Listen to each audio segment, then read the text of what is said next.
I got to go to church by myself.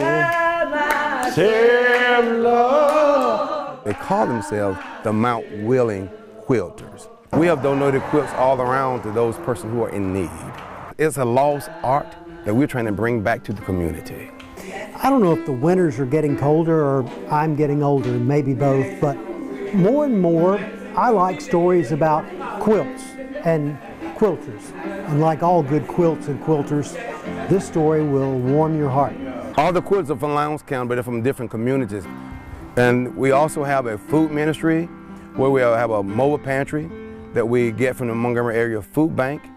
Reverend Braxton has been the pastor of nearby Snow Hill Christian Church for 35 years, and every Thursday he helps host the Mount Willing Quilters.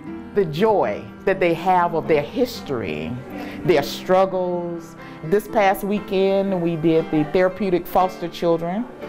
Several other quilting guilds helped us, and we delivered 58 quilts, lap quilts, to them for all the children there in Selma. And now I'm going to work on quilts for our college students to take back so they will know that their church loves them.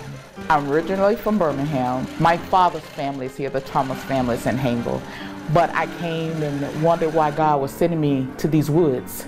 And it's like I heard God say, you're home. Get used to the idea, you are home. It really say to me that we've heard the voice of God, to be a community where all can come and fellowship.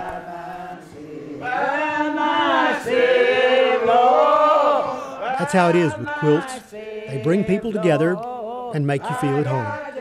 It gives me joy, unspeakable joy, to see them coming together, quilting, singing, praying, and just being a community.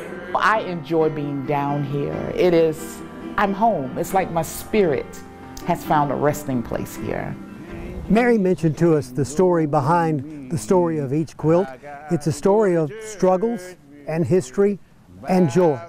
It's sewed into every quilt, and it's absolutely Alabama. Hallelujah. Good God Almighty. So many places I have been in my mind, but every face that I have seen says this is home to me. What we've created here is just directly inspired by my childhood, my home, and what I want to show to everyone. This is home to me. There are some guys from, well, one mountain over who once wrote a song called Tennessee River and the Mountain Man. Well, this is about both, but it's also about one woman's journey and the memories which brought her home. My first job was in this building. When I was 13, 14, I would work on Friday nights. Even prior to that, the school bus would drop me off in the parking lot, and a woman that ran the kitchen, Nina Patterson, I would help her in the kitchen. So I literally grew up in this building. But life and dreams took Jessica Hanners far from her North Alabama home, to restaurant jobs in Tuscaloosa, Oregon, the Carolinas, and Atlanta. But memories brought her back to the cafe where she grew up. So every time I would come home and visit, this building was sitting here that I loved, that I grew up in, that I had visions for. And I sold my house in Atlanta. I put the money into this place a year and a half ago and came home. Hence the name Homecoming, Cafe and Country Store, because this really is my homecoming. 85% of my vegetables I'm serving here are sourced locally. My pork is sourced locally. Pigs raised in Geraldine, processed in Henniger. I serve only grass-fed beef. I've got locally grown okra, tomatoes, Asian pears, peaches, squash that people can come and buy here. You know, I want this to be not just a place that you can come and eat food, but somewhere that you can come and be an active part of this community. My food is Southern food. My food is a meat and three. And yes, potatoes and corn count as vegetables in the South, and beans and peas. You know, and I really wanted to restore this place to what I remember as a child, because that's what feeds my soul. Well, like the sign that welcomes you here to the cafe, Jessica's life has come full circle. Back to the mountains of North Alabama, South Saudi Creek, Lake Guntersville, and the Tennessee River. It is a true homecoming, and it's absolutely Alabama. He has set me free. God has smiled on me. Jimmy Lee Worthy and his family, including his church family, have a lot to sing about and a story to tell. Well, I've been singing ever since I was 8 years old. We still sing now, but we don't go out nowhere. There's an old gospel song that says, "I love to tell the story," and this is a story about a man's love for his church, for his community, and for his family. I came this far by my grandfather back in 1839, and he was 12 years old when he came here as a slave. He always told me, if you work hard and be honest, you'll be successful. They built Pleasant Hill Church. In 1850, that's where the four slaves found the church for the community. Descendants of the founding fathers of the Campbell community here in rural Chilton County still live on the land today. Many still look to Jimmy Lee Worthy for advice and counsel.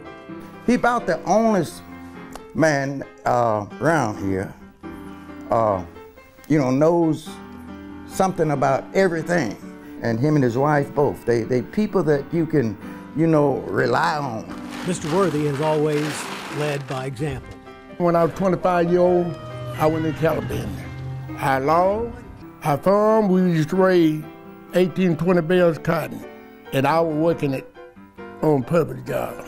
I still do the same thing I did when I was 25, but not as much and not as fast.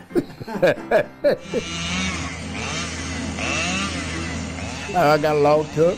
I'm still cutting timber. I'm 87. I'm gonna quit riding on a tractor when I get 100. If I didn't make it 100, I may be satisfied to stop. The Campbell community still exists today because of the work of men like Mr. Nix and Mr. Worthy, but it's more than a story of hard work. It's about love for a place and a spirit of caring that's absolutely Alabama.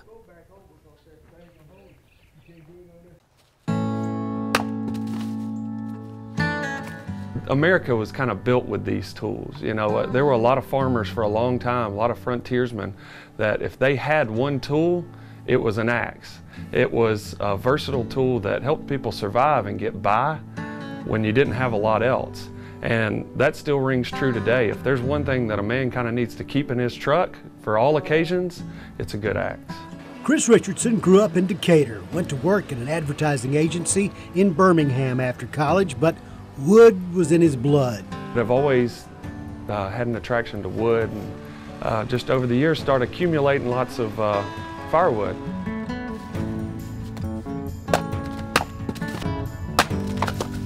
When you have a lot of wood, you got to chop a lot of wood, and you need fine tools to do that, so I started making them for myself. Then as hobbies go, it kind of took off from there. With encouragement from co-workers he'd given axes as gifts, Chris started making axes and refurbishing old ones in his basement. Then he gained notoriety through Garden & Gun magazine and their annual Made in the South edition. It really took off from there. I got notified that I was going to be included in the magazine, and just seeing my work in the magazine is surreal. Chris's axes are part tool, part work of art. This was a custom restoration that was sent in to me from Kirkland Ranch in Texas.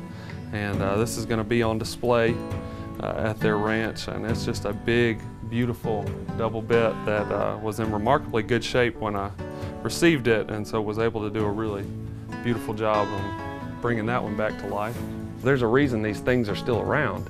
They're 50 to 150-year-old pieces of steel. They were well made, And in the right hands, they can continue on for 150 plus more years. When a man's holding an axe in his hand, his chest puffs up a little bit, his heart swells, beard gets a little bit longer, and he feels as a man should. And that's my stance, and I'm sticking to it. Chris really hit on a key point about why a man is going to need an axe. It's a part of our shared heritage. It does give you a sense of accomplishment and make you stand up a little straighter. And a Richardson axe is absolutely Alabama.